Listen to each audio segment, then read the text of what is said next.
Logo que soube da chegada de Antônio, viajei para São Luís e aqui estou, esperando no embarcadouro a chegada do velho brigue francês. Trago em minhas mãos o verso que Antônio escreveu para meus olhos em 1836. Antônio não era filho de verdade de Dona Adelaide, e sim de uma negra. Seu João Manuel separou-se da negra para se casar com Dona Adelaide, que logo tratou de ter filhos legítimos. Antônio e João Manuel não trocavam palavras, mas via-se o quanto o menino amava e respeitava o pai. O pai queria que Antônio seguisse a carreira comercial, mas talvez imaginasse que dentro do filho havia gravado cintilantes mundos. Pelo menos percebeu que se desenvolvia notavelmente a inteligência do menino. Antônio estudou primeiro com o professor Abreu, depois com o caixeiro da loja. Depois Antônio foi trabalhar no armazém da família. O pai compreendeu o espírito ansioso do filho, seu amor por aprender as coisas, sua dedicação às leituras e o tirou do balcão para que fosse estudar com o professor Sabino. Depois o levou para Coimbra, onde deveria completar seus estudos e livrar-se do provincianismo, das coisas pequenas, da vida deslumbrada, da acre amargura de seu coração cinzento, das represas em seu estudo e até mesmo de um casamento inferior. Então foi-se Antônio com um saco de viagem às costas e uma valise na mão. Mas pela rua a qual se fora, voltava a pé com o saco e a valise. Arrasado por um enorme peso, vinha com o chapéu contra o peito, e logo fiquei sabendo o que se passara. Seu pai morrera em São Luís e Antônio voltava para Caxias. Mas logo percebi a movimentação na porta da casa de Dona Adelaide. Ali parou um homem a cavalo, desmontou, entrou e reconheci o ferreiro Bernardo, capitalista, dono da casa onde moravam Antônio e a família do falecido João Manuel. O ferreiro aceitou acompanhar Antônio até Coimbra, onde ele foi cursar a universidade.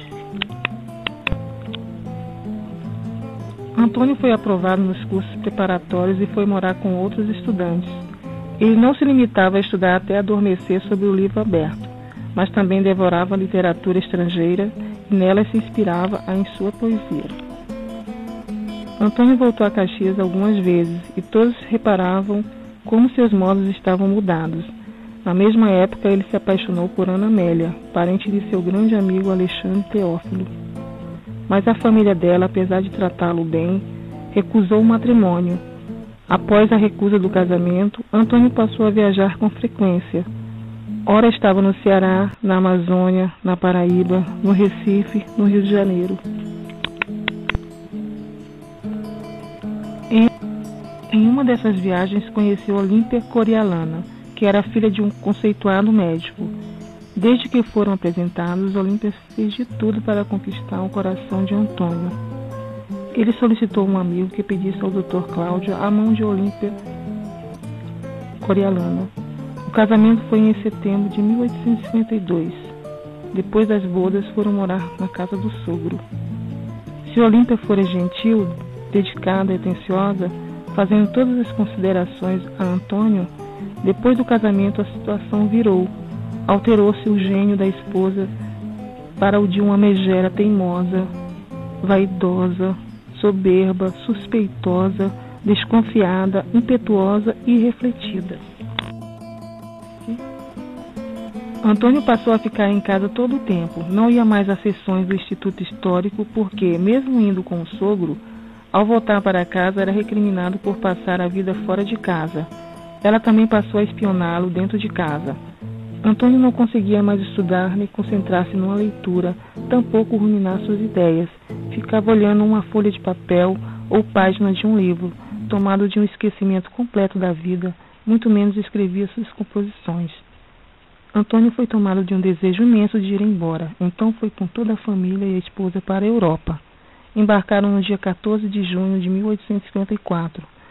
Olímpia estava grávida de 4 meses. A criança nasceu em Paris aos cuidados do avô. A menina, que recebeu o nome da irmã de Antônio, Joana, nasceu com muitos defeitos e males internos. o que deixou Antônio muito abatido e desconcertado. Antônio teve reumatismo, dor de dentes, sífilis, orquite, febre amarela, febre terçã, malária, escrófulas no pescoço, inflamação crônica do fígado, problema no coração, desordem nos pulmões, hepatite subaguda, inchação nos testículos, angina, gripe forte. Entre as doenças viajava muito entre o Brasil e a Europa, buscando tratamento para elas.